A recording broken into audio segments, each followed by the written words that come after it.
అట్లా ఇవి ఏం చేసేది ఇలా సెలబ్రిటీస్ని పట్టుకొచ్చేది. ఇన్స్టాగ్రామ్ ఇన్ఫ్లుయెన్సర్ కదా, సో ఓపెనింగ్కి వాటికి వీటికి సెలబ్రిటీస్ని పట్టుకొచ్చేది. సో ఇప్పుడు అమీర్పేట రోడ్లో కిస్మత్ మండి ఉంది ఒకటి, మన ఆర్ఎస్ బ్రదర్స్ పక్కన. వెళ్తూ ఉంటే ఎవరికైనా ఆకలి వేస్తే పోదాం అనుకుంటాడు. ముఖ్యంగా మాంసాహార ప్రియులు ఎవరైనా ఉంటే వెళ్ళి తిందాం అనుకుంటారు. వెళ్తారు, తింటారు. దీనికి నీ కిలో ఓపెన్ చేశాడా లేకపోతే ఇంకోళ్ళు ఓపెన్ చేశారు కాబట్టి నేను వద్దాం అనుకుంటారు. అట్లా ఎందుకు అనుకుంటారు? ఫుడ్ టేస్టీగా ఉందని నలుగురు చెప్పుకుంటే వస్తారు, అంతే కదా. ఇప్పుడు రమ్య అని ఒక ఆవిడ వచ్చి మా పచ్చళ్ళు తినండి బాగుంటాయి అని చెప్పింది అనుకోండి, ఆహా రమ్య ఎంత బాగుందో అని చెప్పి వీడు పచ్చడి తింటాడా? ఆహారం ఎంత బాగుందో అని పచ్చడి తింటాడు. ఎగ్జాక్ట్లీ, ఆహారం ఎంత బాగుందని తింటాడు తప్ప ఆహారం ఎంత బాగుందో అని తిండు. కాబట్టి విషయం ఏంటంటే ప్రమోషన్ చేసిందన్నమాట వాస్తవం. దానివల్లే ఇవాళ క్రిస్మస్ పండుగ ఎంత ఉంది, దానికంతా నేనే కారణం అనేది ఇప్పటి మాట. ఒకప్పుడు ఇలా, ఇప్పుడు ఇలా. సో మారింది. ఇది ఎందుకు అడగట్లేదు, ఇది ఎందుకు చూపించట్లేదు జనాలు, ఎందుకు అడగట్లేదు? అమ్ముడు పోయారా? మూర్తి గారు అన్నట్టు మోచేతి నీళ్ళు ఎవరైనా తాగుతున్నారంటే నాకు ఇదే డౌట్ వస్తుంది. కళ్ళ ముందు కనబడుతుంది ఆ ఎఫ్ఐఆర్. వాళ్ళ నాన్న లిటరల్లీ చంద్రబాబు నాయుడు గారి మీద రాళ్ళేసి కొట్టారు అనే ఎఫ్ఐఆర్ ఉంది. దాని గురించి ఒక్కడు తీసి అడగడు. ఎందుకు? దమ్ము లేదా? జలజం చేయట్లేదా? మోచేతి కింద నీళ్ళు తాగుతున్నారు, ఎందుకు అడగట్లేదు? సి ఎఫ్ఐఆర్ కాపీ చేసిన తర్వాతే కదా నువ్వు బయటకు వచ్చావు. ఎక్యూజ్డ్ మాట్లాడకూడదు, నేనే మాట్లాడాలి నేను విక్టిమ్ అంటే. మరి మీ నాన్న కూడా ఒక దాంట్లో ఎక్యూజ్డే కదా. ఆ లెక్కన మూర్తి గారి మీద ఆయన మీద 15 కేసులు ఎన్నో ఉన్నాయని ఆయనే చెప్పారు. ఆయన ఇంకా ఉన్నారో లేదో తెలియదు, దాంట్లో ఎక్యూజ్డ్ ఉన్నారో తెలియదు. ఎక్యూజ్ మాట్లాడకూడదు అంటే నువ్వు నిందలేస్తావు, సమాధానం కూడా చెప్పకూడదు. నువ్వు గిచ్చితే గిచ్చించుకోవాలి, అడగకూడదు, అంతేనా? నాణానికి 2 కోణాలు వినాలి. నేను మిమ్మల్ని మాట్లాడదనట్లా, గౌతమ్ గారు అండ్ TV5 మూర్తి గారు మాట్లాడండి, ఫ్యాక్ట్స్ మాట్లాడండి, తప్పలేదు. అవతల వాళ్ళని కూడా మాట్లాడివ్వండి. వాళ్ళు మాట్లాడితే కేసులు పెడతాం, పోలీస్ స్టేషన్లో కూర్చోబెడతాం, లేకపోతే మీడియాలో వాళ్ళని ఇంకా బ్లాక్మెయిల్ కూడా చేస్తాం, నీ వీడియోలో బయట పెడతాం అని చెప్పి అమ్మాయిల్ని బెదిరించడం కరెక్ట్ కాదు కదా. వినండి, 2 పక్కల వినండి, నేనేమో ఆపట్ల. Let them come with their facts, let these people come with their facts. Okay, so మరి ఇప్పుడు ధర్మ కూడా బయటకు వచ్చారు కాబట్టి మహేష్, సో ఇంకా ఫర్దర్గా ఏం జరుగుతుంది ఏంటి అనేది మనం చూద్దాం. సో మొత్తానికైతే ఇదంతా ఫుల్లీ ట్రాప్ అంటారు సార్. ఎందుకు డబ్బులు ఇప్పుడు కేసులు ఎందుకు పెడతారు సార్? అంతే, 90% మరణం కోసమో లేకపోతే ఎంతో సెటిల్మెంట్ చేసుకోవడం కోసమే ఈ కేసులు అన్ని కూడా అక్కడే అయిపోతాయి. ఇప్పుడు రాష్ట్రంలో అంత అవసరం ఉంది, భర్తే కదా హ్యాపీగా జీవితం తీసుకు.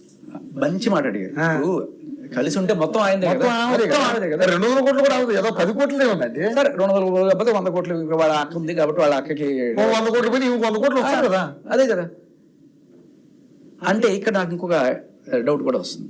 చాలా మంచి మాట అడిగారు. డైవర్స్ వల్ల ఇంకొక అడ్వాంటేజ్ కూడా ఉంది భరణంతో పాటు. అదేంటంటే ఇంకో పెళ్లి చేసుకోవచ్చు. ఓకే ఓకే, సో అప్పుడు మరి కన్సర్న్ ఇంతకంటే పెద్దవాళ్ళు ఎవరన్నా అదే డైనింగ్ టేబుల్ మీద అదే కన్సర్న్ లో ఇంకెవరన్నా వచ్చి కూడా తినొచ్చు. ఓకే ఓకే, దీనికి కారణాలు ఏమైనా ఉండొచ్చు. బట్ ఇక్కడ మనం ఇంత దీంట్లో ఒక్కడి గురించి మాట్లాడాలి. జగద్వజ, ఈడు బొడ్డడు, ధర్మ కొడుకు. ఈ నవంబర్కి 2 ఏళ్ళు వస్తాడు. ఓకే, ఇప్పుడు ఈవిడ భరణం తీసుకోను లేకపోతే 10 కోట్లు తీసుకోను, బయటకు మాత్రం మాది రాజవంశం ఏమేమి తీసుకోం అని చెప్తుంది. బట్ నిన్న ఒక ఇంటర్వ్యూలో నేను తీసుకుంటా భరణం, ప్లేట్ మార్చేసింది. ప్లేట్ మార్చేసింది అంటే ఆ ప్లేట్ ఏమో వేరే ప్లేట్ నాకు తెలియదు, వాళ్ళ డైనింగ్ టేబుల్ దగ్గర ఉంది కదా, ఆ ప్లేట్ మార్చింది. బట్ ఇంకొకటి ఏంటంటే ఇప్పుడు ఇటువంటి ఈవిడ రేపు భరణం తీసుకొని ఇంకో డైవర్స్ కూడా తీసుకొని వేరే పెళ్లి చేసుకున్న తర్వాత నా కొడుకు పరిస్థితి ఏంటి అని ఉంటుంది కదా. వచ్చే తండ్రి సవత్ తండ్రి నా బ్లడ్ కాదని చెప్పి వాడు సరిగ్గా చూసుకోకపోతే ఆ బిడ్డ కష్టమే కదా, చాలా కష్టం. సో ఇప్పుడు డైవర్స్ ఎవరు అడిగారు? ఈవిడే అడిగింది కాబట్టి ఈయన ఇచ్చాడు. ఈయనకి పెళ్లి చేసుకునే ఉద్దేశం ఉంటే ఈయన డైవర్స్ అడిగాడు. ఆవిడికి పెళ్లి చేసుకునే ఉద్దేశం, ఇప్పుడు భరణం వద్దు అన్నావు కాబట్టి ఇంకొక మోటివ్ ఏంటి? డైవర్స్, పెళ్లి. సో పెళ్లి చేసుకుని వేరే వాడితో వెళ్ళిపోయేటప్పుడు బిడ్డ పరిస్థితి ఏంటి? అందుకని ఆయన ఏం చేశాడు, పోలీస్ స్టేషన్ పంచాయతీలో కూడా నా ఆస్తి అంతా బిడ్డ పేరు మీద పెడతా, రేపు నువ్వు ఇంకొకరిని పెళ్లి చేసుకుని వెళ్ళిపోతే వీడి పేరు మీద సెక్యూరిటీ ఉండాలి కదా. అంటే లేదు, ఇవ్వడానికి లేదు, నాకే ఇవ్వాలి. What is this? రూల్స్ కూడా ఉంటాయి కదా దానికి కూడా. మరి ఎవరికైనా డౌట్ వస్తుంది కదా. ఇప్పుడు వాళ్ళు చెప్తున్నది ఏంటంటే, మూర్తి గారి మాటల్లో నేను విన్నది ఏంటంటే, గృహహింస చేశాడు, అది చేశాడు, ఇది చేశాడు, ఇన్ని చేశాడు కాబట్టి వాళ్ళని మీరు వెనకేసుకొస్తున్నారు, ఇవన్నీ కాదండి. ఆయన చెప్పిన మాటల్లో గృహహింసకి వీటికి ఏ రకమైన సాక్ష్యాలు లేవు. వాళ్ళ దగ్గర ఉన్న సాక్ష్యాలు ఒకటే, ఈయన వేరే అమ్మాయిలతో తిరిగాడు. ఓకే, అది కూడా ఏదో నడిచింది చూపించి, 1 గంట చూపించి అది చేసింది తప్ప జెన్యున్ సాక్ష్యాలు ఎక్కడ కనిపించట్లేదు. సో బట్ ఈయన కూడా చూపించాడు కదా, అదే ఇంట్లో ఈయన ఇంట్లో ఆవిడ ఉందంటే ఈవిడ ఇంట్లో ఈయన ఉన్నాడు కదా.